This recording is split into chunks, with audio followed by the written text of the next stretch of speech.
In order to believe that this is true, you must also believe that this man is a psychopath. And if we know nothing else about psychopaths, we know that they not only do not feel emotion, but they also believe that they are almighty, all powerful, and that they are smarter than everyone else in their path. P. Diddy is dead ass a supervillain. It's looking like the Diddy's over party is in full effect. Diddy thought that quick settlement was just gonna wipe everything under the rug, and I did too, but I'm not gonna lie, this is the third lawsuit that has come out. It looks like this dynamic duo will finally be reunited at last. This is how you know you did it, when you have to come out with an entire statement like this. And we all know Diddy's PR team stayed up all night cooking this up. It probably took a few weeks. Diddy is scared. He's running scared right now. He's terrified because he knows that there's more stuff that's gonna come out. And it's just a matter of time. As if Diddy didn't have enough on his plate, now other allegations are being thrown at him. You may have heard of the tragic death of rapper Nipsey Hussle, who was shot and killed outside his clothing store in Los Angeles in 2019. But did you know that comedian Luenell has some tea to spill about who was behind the murder? According to her, none other than music mogul Diddy had a hand in the crime. Luenell appeared on the It's Tricky podcast with Raquel Harper, where she shared her thoughts on Nipsey Hussle's murder and the ongoing trial of his alleged killer, Eric Holder. She said that she lives near the area where Nipsey was killed and that the whole community is still traumatized by the loss of the beloved rapper. Some people think that she believes that Diddy was involved in the murder because he was jealous of Nipsey's success and influence. They claim that Diddy had a history of sabotaging other artists, such as Tupac, Biggie, and Shyne, and that he wanted to get rid of Nipsey because he saw him as a threat. I think that the black community don't hate nobody right now as much as they hate Eric Holder's. Diddy might have hired Holder to kill Nipsey, and Holder was a snitch who had a deal with the police. She said that Holder was not acting alone and that other people in the car helped him escape. She also said that Holder was not a real member of the Rollin' 60s gang, which Nipsey belonged to, and that he was a fake who betrayed his own people. There is no proof of these allegations, but fans have a gut feeling that Diddy was behind the murder. She said that she is not afraid of Diddy and that she is ready to face him in court if he tries to sue her. The people want justice for Nipsey. Luenell's claims are shocking and controversial and have not been verified by any credible sources. Diddy has not responded to these accusations and has not been charged with any crime related to Nipsey's murder. The man who was charged, though, is Eric Holder, one of Nipsey's childhood friends. He was identified through surveillance footage, and despite attempts by Holder's legal team to use a mental health defense, he was found guilty. The Crips gang member sentenced to 60 years in prison for killing Nipsey. Deputy District Attorney John McKinney spilled the details, revealing that Holder and Hussle had a brief chat before shots were fired. He said, apparently the conversation had something to do with Hussle telling Mr. Holder that word on the street was that Mr. Holder was snitching, a serious accusation in gang culture. McKinney emphasized that this talk triggered something in Holder, pushing him to the point where he decided to head back to the parking lot with the intention of taking out Nipsey Hussle. Brianita Nicholson, who had a casual thing going on with Nipsey Hussle, spilled the tea about Holder gearing up with a gun right before the tragic showdown. Holder confronted Hussle with a blunt "Did you say I snitched?" before unleashing chaos in front of the rapper's store. Turns out both were tied to the same street gang, the Rollin' 60s. It's sure that he wasn't alone in this crime, but was Diddy one of the men involved? In another recent video, Luenell was seen driving devil horns on a picture of Diddy.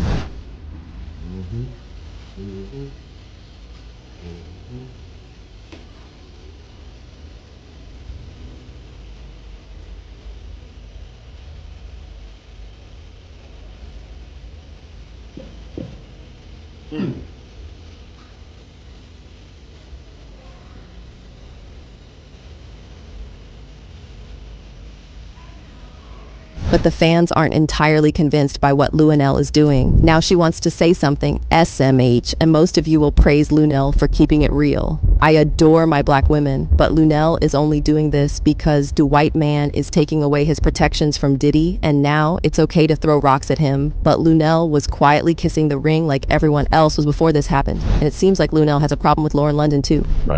We never see Lauren, ever. I talked to Samantha, his sister, sometime on DMs on the Instagram, but I haven't seen any of them. And I look, I look, I'm always looking. Are you kind of alluding to you want to see Lauren London maybe speak more about Nipsey? Because that's kind of the way I feel. Yeah, because I thought that interview with Jada Pinkett Smith on Red Table Talk was fucking trash. Like it wasn't what we wanted to hear. Here's the deal. Lauren is so private that she might have said the only way I'll do it is if we only talk about this. So I'm not putting this on Jada, even though she's got very namaste, she's not the little witch who set it off no more, but she's, very whatever. But I mean, we want to know, and Lauren's private, but our heart aches for her. We want to know how she's doing. Does she have dreams? Does Nip come to her in a dream? How are the kids? How's Cross? You know, um, does she? How often does she cry? What should we say if we ever see her in the street? How can we, help us get over the shit? You know what I'm saying? Help us get over it.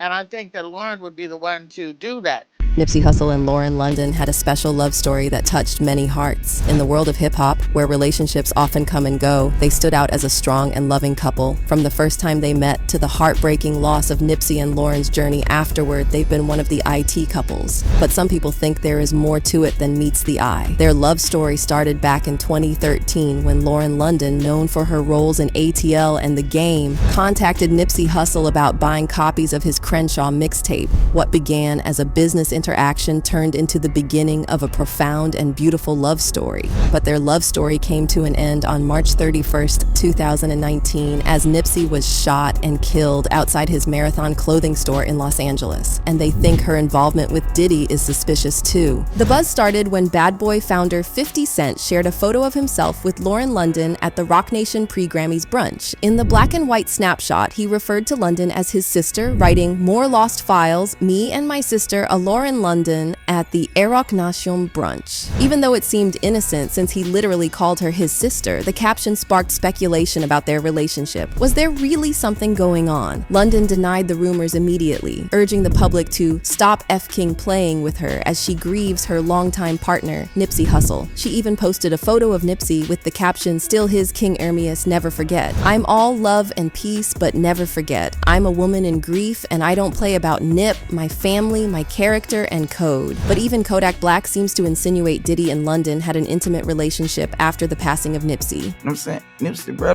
with me, Trader with me. And if anything, be technical, homie, like, Diddy just had this up under him. You know what I'm saying? A year later, with the man, girl.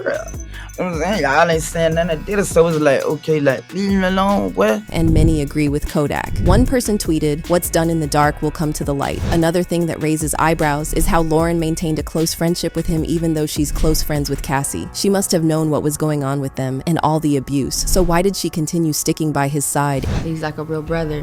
Mm-hmm. He's been through a lot of loss too. Right? Mm-hmm. So he was like, you show up.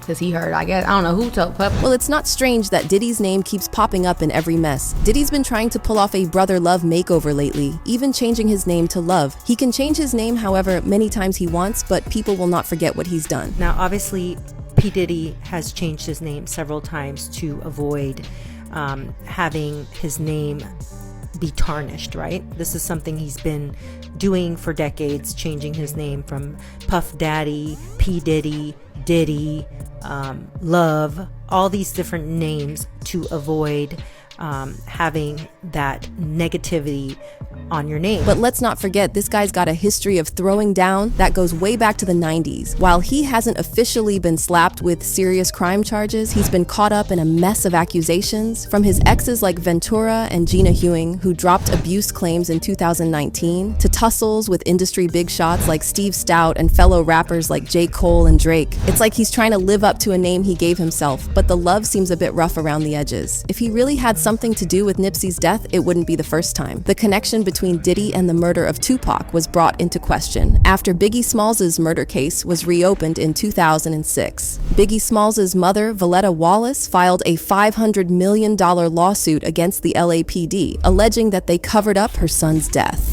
And Detective Greg Carding, who was reinvestigating the case, uncovered information that suggested a link between the murders of Tupac and Biggie Smalls. Diddy was allegedly associated with the Crips gang, Gang, who were rivals of the Bloods Gang, which included Suge Knight and Tupac. After 3 years of digging into the case, dropped a bombshell. He claimed that Sean Puff Daddy Combs was the mastermind behind a jaw-dropping $1 million hit on Tupac and Suge Knight. This revelation comes from the notorious rap feud that entangled Puff Daddy, Biggie Smalls, and Tupac during the 90s. According to Carding, Puff Daddy, with his deep ties to LA gangs, allegedly roped in Dwayne Keith D. Davis, a Crips member, to carry out the hit. The plan originally assigned Keffy D to do the dirty work, but as fate would have it, last-minute changes took place. This unexpected twist led to Tupac's tragic demise and Suge Knight sustaining injuries. Diddy was on the hot seat at Breakfast Club Power, and out of the blue, they dropped the bombshell question, did he have anything to do with Tupac's death? Watch his awkward response. Now, it was this documentary that claimed, which we know wasn't true. Yeah, check this out. We don't talk about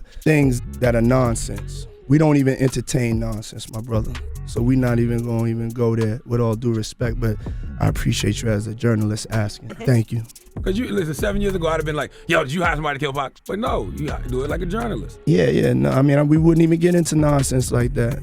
You know what I'm saying? It's nonsense. Which we never believed, by the way. Yeah, thank you. Well, then why did Keffy D confess that Diddy paid him the $1 million to kill Tupac? On all 4 of those occasions, there's San Diego, Anaheim, Irvine, and Vegas. Which ones do you actually talk to Puffy at?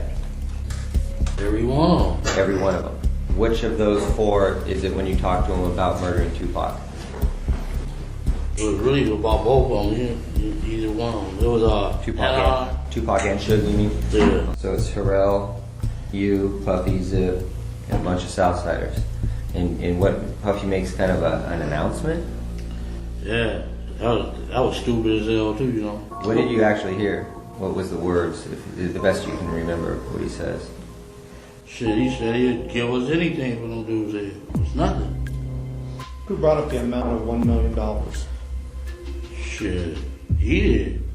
Puffy did? Yeah. 50 Cent, being 50 Cent, decided to steer the pot and mention these allegations once again. In a bold move, 50 took to Twitter to drop a bombshell, accusing Diddy, aka Brother Love, of being the man behind Tupac's tragic end. He wrote, "Damn, so Pat got lined by Brother Love. LOL, time to lawyer up, so might get sticky." Did Diddy also have a connection to the death of Biggie? According to an insider's account, Biggie's bodyguard spilled some beans in an interview, exposing a web of greed and deceit. The narrative goes like this. Biggie, driven by financial needs, reluctantly agreed to a California show, orchestrated by none other than Puff Daddy himself. But here's where it gets wrong. Puffy allegedly had some questionable company at the club hanging around the shooter. When the night took a dark turn, they pleaded with Puff to ride with Biggie for safety, yet he opted for another vehicle, following at a distance, and then he died. The moment Biggie stepped foot in camp, fans agree. I still don't buy the fact that they were riding in 2 separate, identical cars and only Biggie got shot. Nobody gets that FKN lucky without having insider info. Diddy is a psychopath. One common trait of psychopaths is they like to have power and control over others. With Biggie dead,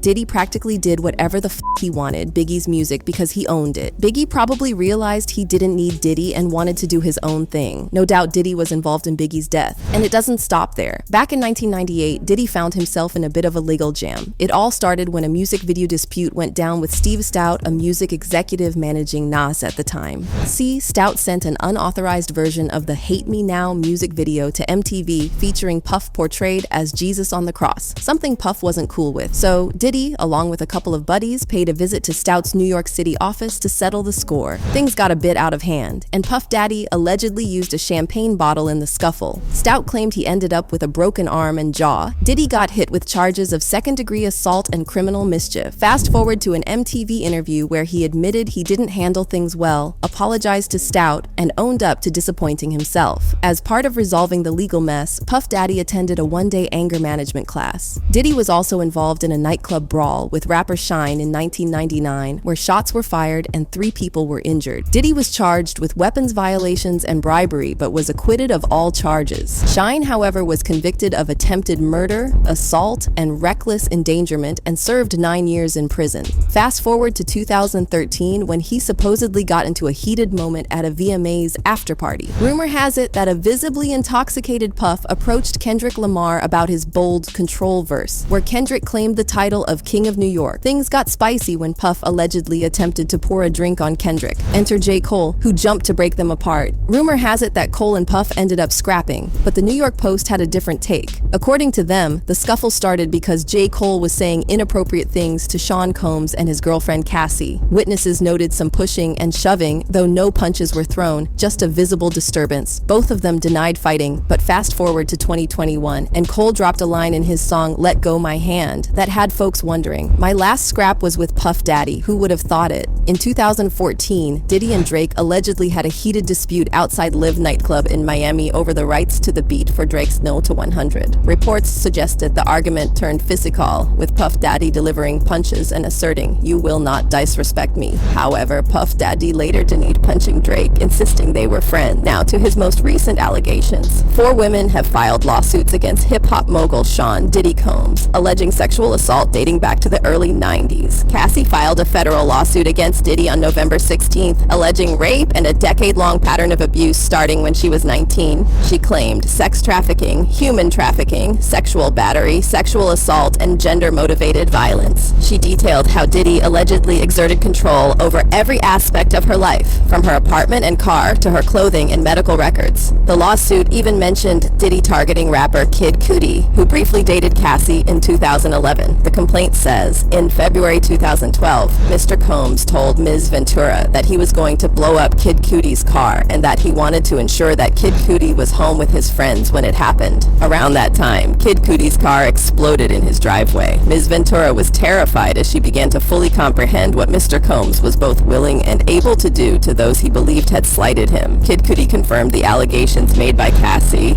in a statement published by the New York Times, saying, "This is all true." Diddy allegedly used intimidation tactics, such as destroying a man's car, threatening a friend over a 17th floor balcony, and requesting Cassie to carry his gun in her purse to maintain control. Cassie refrained from reporting the incidents to the police due to fear that it would provide Diddy with another excuse to harm her. Cassie was held down by Mr. Combs and endured over a decade of his violent behavior and disturbed demands, the lawsuit reads. For Ms. Ventura, the dark times were those she spent trapped by Mr. Combs in a cycle of abuse, violence, and sex trafficking. When Cassie and Diddy became a couple, Diddy and his people took control of every part of Cassie's life, the lawsuit says. Cassie claims that people close to Diddy knew about him hurting her, but were too scared to say anything. In 2009, Diddy allegedly kicked Cassie in the face, making her bleed, and hid her in a hotel room. Even when she tried to hide, people working for Diddy's companies found her and told her to go back to him, saying she wouldn't succeed in the entertainment industry if she didn't. The lawsuit also mentions that Cassie had memory problems because of using a lot of substances and had thoughts about hurting herself during her time with Diddy. Apparently, Diddy made Cassie take part in something called freak-offs, where she had to plan and do sex acts with male sex workers while he watched. This went on for years in fancy hotels, sometimes happening as much as once a week, according to the lawsuit. Diddy took pictures and videos of these encounters. Cassie tried to delete the videos on her phone, but it didn't work, and she was even made to watch the footage on a flight once. After one of these encounters in 2016, Diddy allegedly paid a hotel $50,000 to get rid of hallway surveillance footage that showed him throwing glass vases at Cassie when she tried to escape after he gave her a black eye. During these encounters, Cassie said she took a lot of drugs like ecstasy, cocaine, GHB, ketamine, marijuana, and alcohol in big amounts to try to forget what was happening. This heavy drug use led to Cassie becoming addicted. A day after filing, Cassie settled out of court. Following this, other accusers came forward with their sexual assault allegations against Diddy. Any one of y'all got Diddy number, y'all might want to call that man and check on him.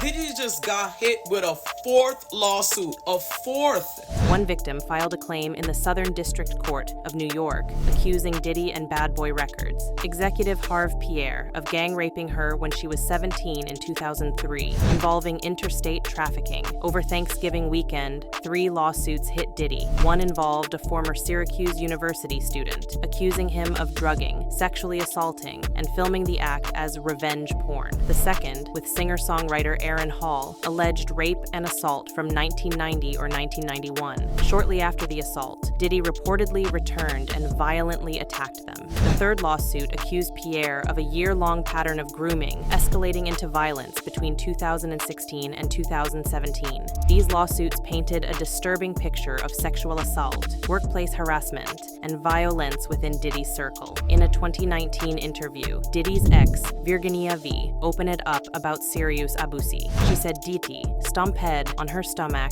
punched hair, and even tried to pay for an abortion. Virginia V, also known as Gina Huing, revealed the abuse left her breathless, and she begged him to stop. She spoke about enduring mental, emotional, and physical pain, and pointed out that people around Diddy let it happen. Diddy also allegedly made things worse by comparing her to Cassie, making the situation toxic. In 2017, Diddy had to deal with legal drama from his former chef, Cindy Ruela. She filed a lawsuit alleging sexual harassment, unpaid overtime, and retaliation. Ruela claimed that Diddy often asked her to serve meals right after his intimate moments with everyone in the nude. Diddy has denied all the allegations. Enough is enough. For the last couple of weeks, I have sat silently and watched people try to assassinate my character, destroy my reputation, and my legacy. He even pointed fingers at victims, saying they were looking for a quick payday. So he didn't do any of it, but then he went and settled the day after it went public. Sorry, but that settlement screams guilty,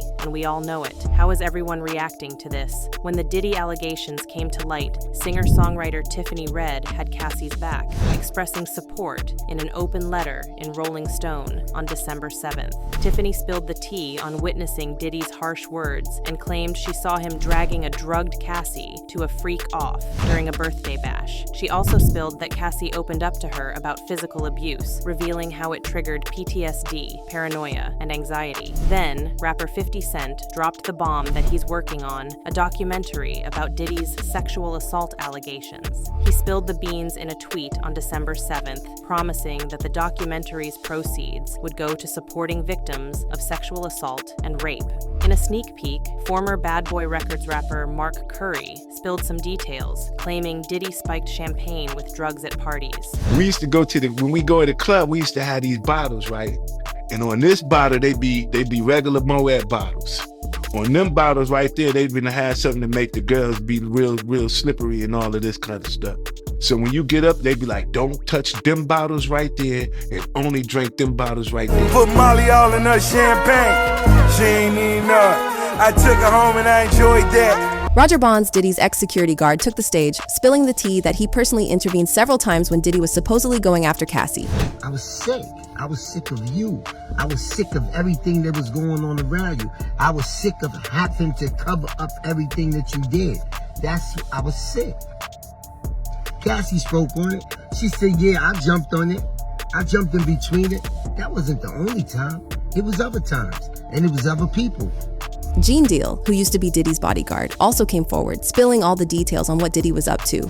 Don't put those pills that they get to the girls in the champagne bottles because they popping them in front of them.